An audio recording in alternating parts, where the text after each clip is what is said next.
Now we will have Ms. Angela Stafford present our math supports at home.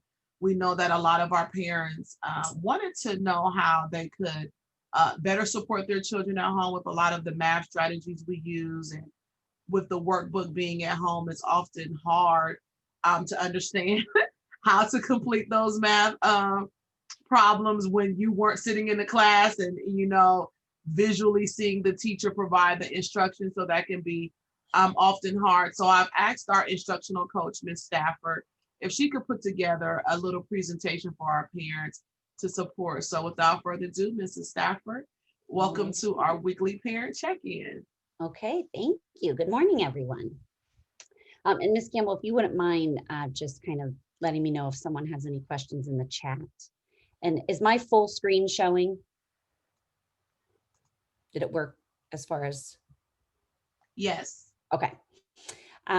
Okay, so I just have put together some simple ideas, things you can do at home to build on math skills or continue building math skills just throughout the day with your child.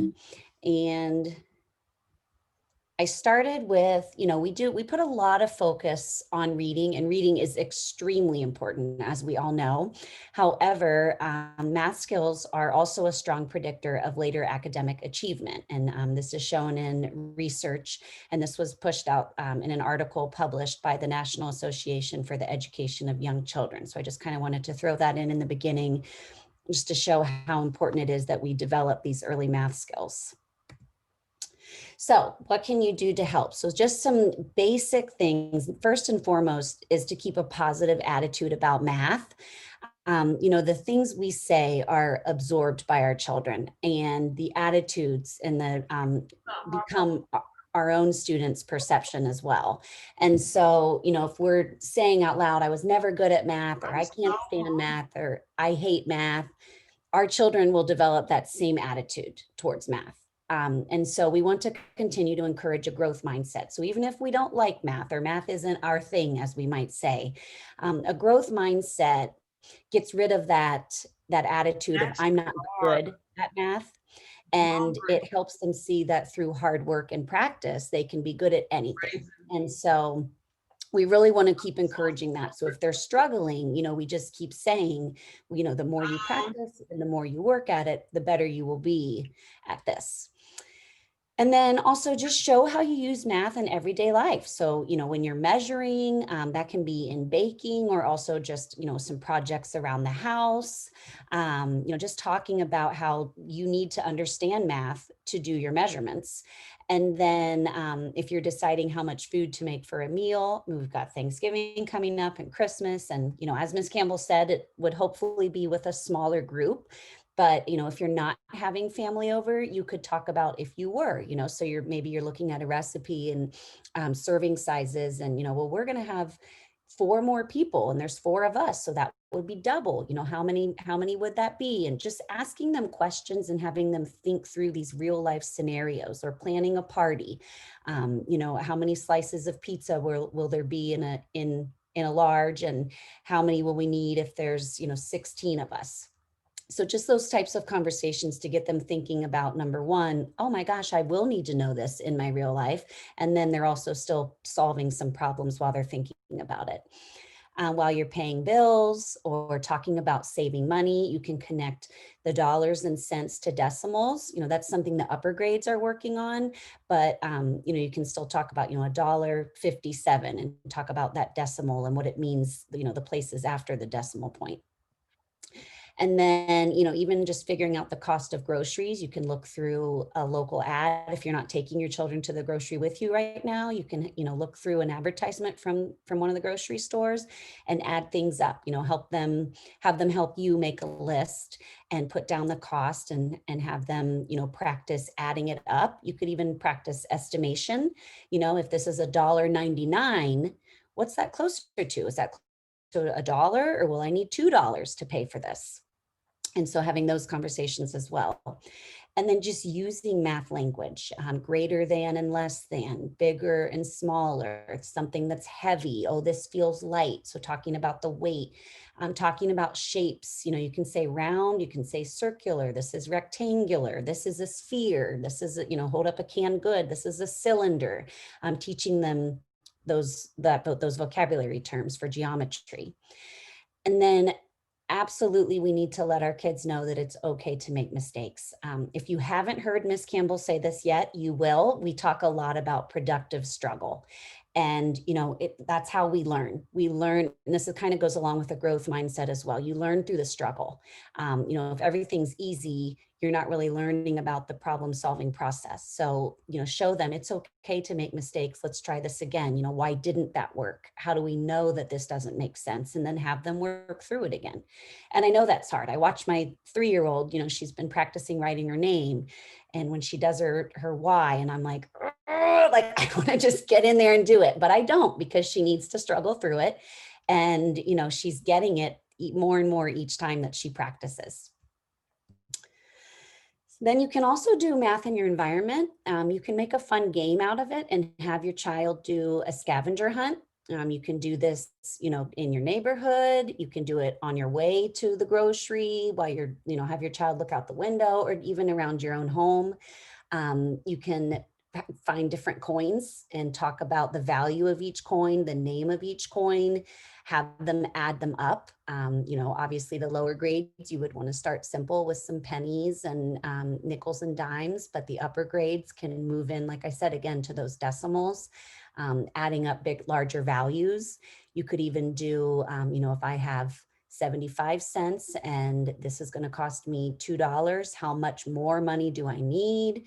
You can talk about making change. There's a lot of math you can do with coins. You can also have students find things with patterns, stripes on their shirts or socks or pillows, blankets, rugs. There's patterns everywhere when we look around. And then discuss and find things that come in pairs. So again, just pulling in some of those words, what is a pair? What do we have in our house that comes in pairs, and have them find them. And then you can practice counting by twos. Could line up shoes and socks and, have them count that way. Comparing sizes of objects, just random things in your house. Is this bigger or smaller, taller or shorter? Does this weigh more or weigh less? Is it heavier or lighter? So, that a lot of those comparisons with sizes. And then you can do things, maybe have a pencil and then say, find something twice as long as this pencil. So then they're having to take the pencil, and this is what we call a non-standard unit of measurement. But they'll lay down the pencil and then maybe place their finger there. If they have another pencil the same length, they can put 2 down, and then you can talk about how that's twice the size. It's 2 times as long as. And then you can go the other way and find something half the length of, and this would be shorter. And find things that have symmetry. And I put some examples here. That's these shapes. So anything that can be folded basically in half, and it would look exactly the same. Some shapes have multiple lines of symmetry, like this square. You can see whichever line you would fold it on here, it would be the same. This X only has 1 line of symmetry because the top half is smaller than the bottom, so it can only be folded one way. And then this squiggly cloud blob, whatever you want to call this, has 2 lines of symmetry because you can fold it across or down. And then here's a non-example. So that's good too, to have kids find non-examples of things. This doesn't have symmetry because, this isn't smaller, this lamp isn't smaller than my pencil because, and so have them also do the opposites and say why something is not. And then you can also just find objects to sort, maybe sort by color or size or shape, group things together, and even make patterns. So if you have some paper clips, if you have Cheerios or dried beans, they can make pattern, Cheerio bean. They can group them and count by 2s, 5s, 10s, and then practice adding those up as well. And of course, play games. Kids love to play games. And so Maybe you have some dice or dominoes or even playing cards. You can even just take index cards and write numbers on them, and, make your own, or do dots and make your own. But for starters, you could just roll one die or have one domino or one playing card, and have younger students talk about, what's one more, what is one less. And then you can move a little more advanced and do what's 10 more, what's 10 less. If you have a pair of dice, you can use two cards, or with dominoes, you can, there's two numbers on one domino. So you can just practice addition, you can practice subtracting. There's two steps involved in that, because the child would have to figure out which number is bigger and then do the subtraction problem. You can also do multiplication. As a challenge, or for older students, if you have more than two dice, roll 3 or 4 and have them add them up or multiply them. Or, you could even try division. With dominoes, you could choose, to add, if you're actually playing the game, let's add these two numbers together, or multiply. With playing cards, again, you could do however many that your child can handle as far as the math skills go. And then you can do simple, what number is greater than and less than, especially with cards. And the game that we used to play is called War. So you would, divide the deck out, and then you'd each put down a card, and you'd have to decide which number was greater. And then that person would get that card. So that's a great way to practice greater than and less than. And then another thing you could do to make that more advanced is maybe you each put down 2 cards, and then you have to add them together or multiply them together, and then determine which sum or product is greater. And then that person wins that round. Measurement is another big thing we can do at home, by simply just measuring items around the house. Obviously using a ruler or a measuring tape, but if you don't have one of those, we talk a lot about in the younger grades, non-standard units. You can do a pen, a shoe, hairbrush, spoon, anything that's some great. They can use that. And I've actually had to do that in real life with a futon. I had to use my body to measure. Laid down, and we were picturing it against a wall. It was years ago when I lived in an apartment, but that can happen in real life. I didn't have a measuring tool on me. So you can talk about that with your child. And then as you are measuring things, once again, you can compare the sizes. What's longer, what's shorter. Talking about the best tool to measure something. This actually comes up on a lot of assessments that kids have to take. They will often be asked, they'll be given a certain item and asked which tool would be the best tool to measure this item. And they might have to choose between a ruler, like a scale, a measuring cup, a tablespoon, etc. So, you can talk about that. If we have a door, we want to measure the width of our doorway, which tool would be the best to do this. And baking, of course, there's lots of measurement involved in baking. So as you're preparing the ingredients, you can talk about that with your child. Especially if you want to make it more advanced, kind of like I said before, you can discuss doubling the recipe. Okay, this says we need 1 cup of milk, but we're doubling the recipe. So how many do we need? And you can really pull in fractions here, because a lot of recipes use fractions, 3/4 a cup of water. Well, if we're doubling this, then you have to multiply a fraction. So that would be a great way to advance that for them, or even having the recipe. This is for 6 servings. We only want to make it for 3. And then you can measure your child, have them stand on a scale, use non-standard units, use a measuring tape, and have them track their growth. And the facts, just the basic math facts. I mean, this is the foundation for all math. Even in measurement, especially in the upper grades, they're asked to find the perimeter or the area of certain shapes, and they need to know their math facts to solve that. A lot of times they might understand the process of measuring, but if they can't figure out that they need to multiply, or they can't properly multiply, they're still not going to do it correctly. So start slow, start with the lower facts, 0 to 5. This would be both for addition and multiplication, and then work up to the larger numbers as they master the lower ones. and use movement. So you can give them simple addition or multiplication problem. And then I highlighted the word summer product because that's vocabulary that the teachers are really trying to instill in students right now, is that the answer to an addition problem is called the sum, and the answer to a multiplication problem is called the product. So use that with them. You know, what's the sum of 2 plus 2? And then when they find that answer, they can do an exercise, or you can all do one together.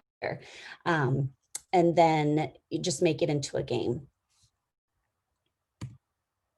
And then I just have some handouts here. I will, there are links to each of these that I will drop in the chat once I close out of here, and then you can just click on them. So this one focuses more on primary activities you can do, and this one is intermediate activities, and this is kind of just general tips for all grade levels. So I will, like I said, I will post these in the chat so you can click on them and have them right now. Okay, so I'm going to stop sharing. And then if anyone has any questions or. Ms. Stafford, could you share Yes, those 3 documents with me and I can put them in the Parkmoor Panther page? absolutely. Mhm. Okay, We have one person that said this is all great info, exclamation mark. good. Okay, here is the primary document.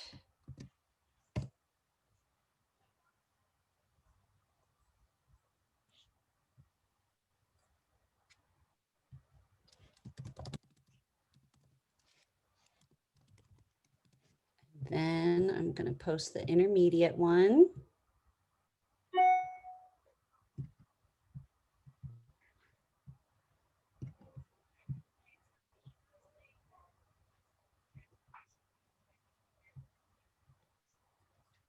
Okay.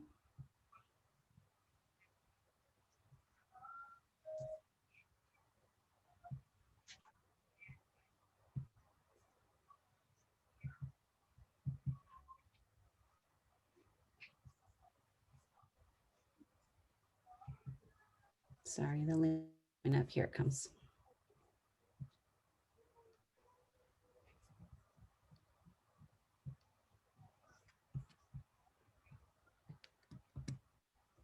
Okay, there's the intermediate one.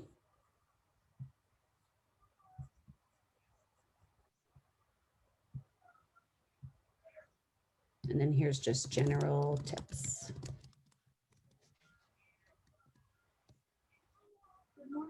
Okay.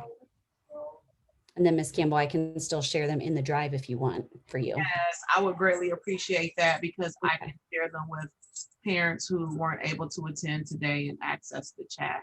So I just Okay. want to thank you, Mrs. Stafford. She actually took 20 minutes out of her training. So she's in a training as well. So I do appreciate you coming and sharing this information with the parents. As always, you did a wonderful job. Thank you. I'll talk to you a little later. All right, good to see everyone. Bye. You're welcome.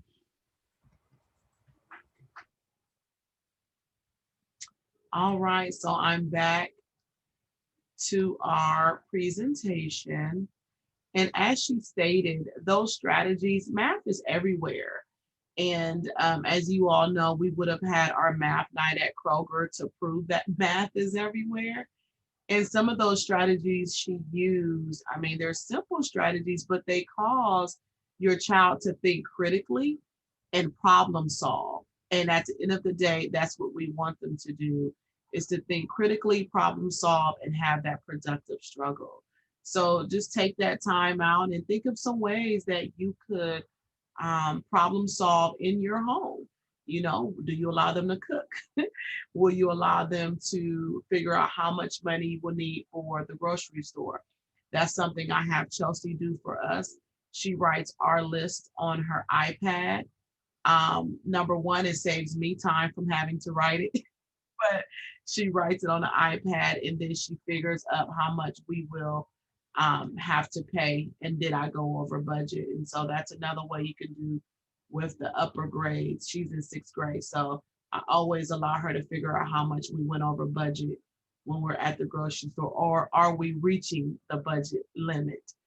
Sometimes she won't tell me because she wants to put something extra in the cart for herself. So those are really fun activities you can do with your children.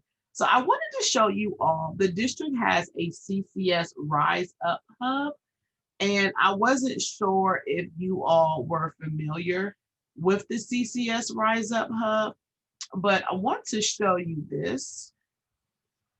Let me move this over. So when you go to the CCS homepage, it will show you all of these different videos that pop up. So the very first one is Fuel Up. If you click that, it'll show you where all of the meal sites are located. The next one is Second Quarter Learning Model for virtual learning within the district.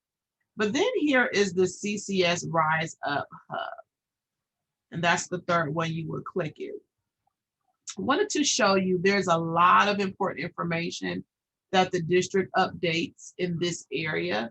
So if you click here, you will see a how-to video on how to access learning in your school. Also the learning extension centers, the Fuel Up maps. And then here are some stories of things that are taking place around our district, some highlights. And so they've stocked up on PPE. So when we ever get to come back to school, they've now delivered gowns for students. We have, we have the little gowns, face shields, gloves, masks. They even have desk shields. I mean, anything you can think of with PPE, we have it here at the school. And so if you want to read about that or watch the video, you click here.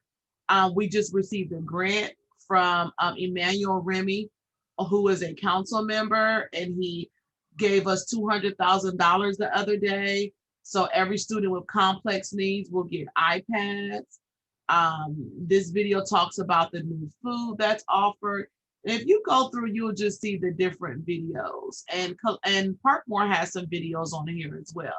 So they've highlighted us in a few areas. So I wanted to make sure I pointed that out to you all. And on the left-hand side, one thing I wanted to show you, we have virtual family engagement sessions. So if you did not know this, Nicole Lofton is our family ambassador, and they have different programs called Face to Face, and FACE stands for Family and Community Engagement. And here are the different topics that they've covered. And so they've done blended learning, transition learning extension centers, help for high school families, free food access, early childhood, co-science, CODA. They highlighted our partner, Nationwide Children's Hospital, I Know I Can. They've done a check-in, engagement session, how to log on to the parent portal. And all of these are pre-recorded that you can go back in and watch. And they're also highlighted in the different languages here in the district. And then here are some changes to special education.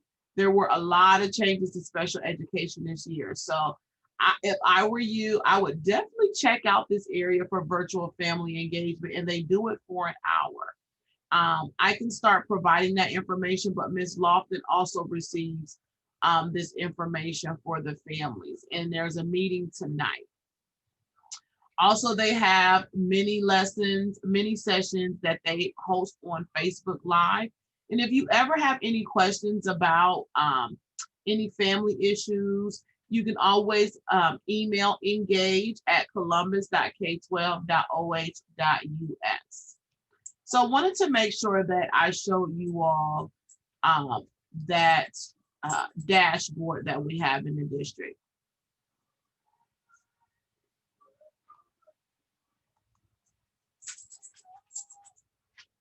All right, so I found a really nice video on how to praise and encourage our kids, because it's so important that we tell our kids that they are doing a good job, because they're now in a non-traditional setting for learning, and this is hard on them. And I can't emphasize and highlight enough, their social emotional well-being is so important right now. Just like we have feelings, just like we feel like, when is this ever going to be over? I just want to go outside. and live a normal life. We now don't know what is considered normal. You know, I want to be able to go outside without a mask. I want to be able to go to church. I want to be able to go to my family member's house and not worry about getting sick. You know, these are concerns that I have personally. And so I can only imagine within our children, if we're not checking in and praising them and encouraging them, they may feel like they don't have a voice and no one is listening. And we want to always make sure that our children understand that we are listening, we do have a listening ear, and we do care. And so here's a short 3-minute video on how to praise and encourage.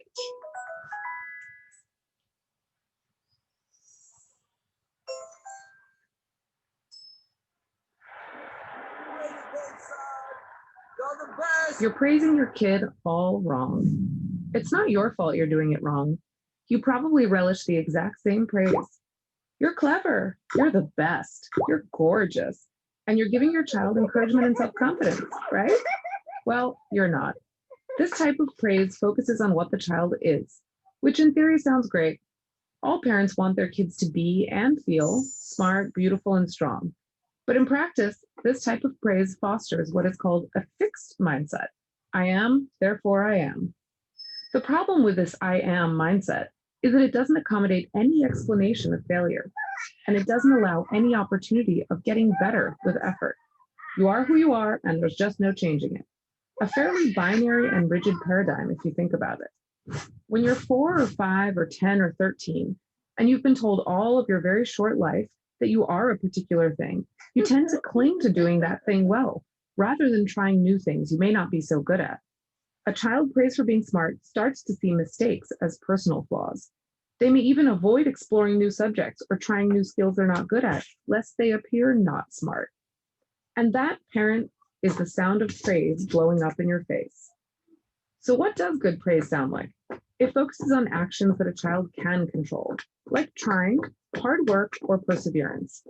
This kind of praise sends the message that the child can learn with exploration, effort, and strategy. It instills what psychologists call a growth mindset. That is, a mindset that allows for change. Failure can become success, weakness can become strength, confusion can become intelligence. Suddenly, challenges become exciting opportunities instead of terrifying failure traps. And here's the secret. Your kid loves any kind of praise you provide, so she won't notice the difference. Ready to start instilling some growth mindset? Here's how you do it. Stop focusing on outcomes or personal traits, and instead comment on the effort, strategy, creativity, or struggle the child experienced.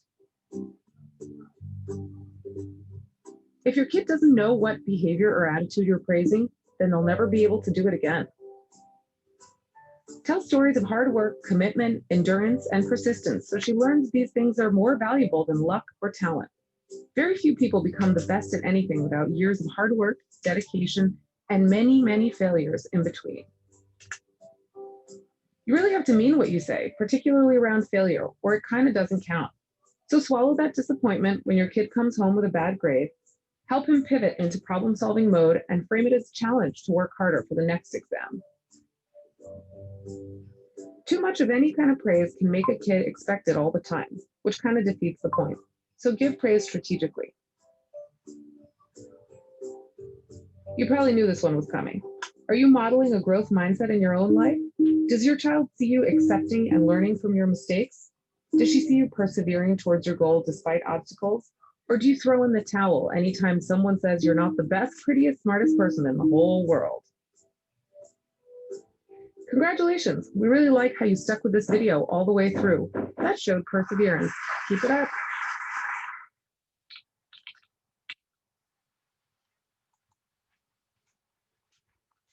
So I do hope that you enjoyed that video.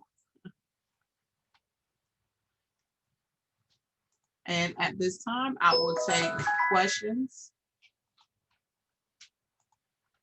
At this time, I will take questions.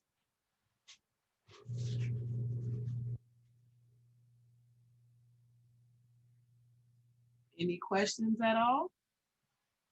All right, so I do hope that you've enjoyed today's weekly check-in. Everyone have a wonderful Thanksgiving. This video will be available on our YouTube channel, Miss Campbell and Friends, for you to later reference. And I will be posting those 3 worksheets in our Panther Google page. So those worksheets will be available there if you weren't able to access those at the time Ms. Stafford posted them. And I'll see you back here on December 3rd. All right, everyone, have a great day.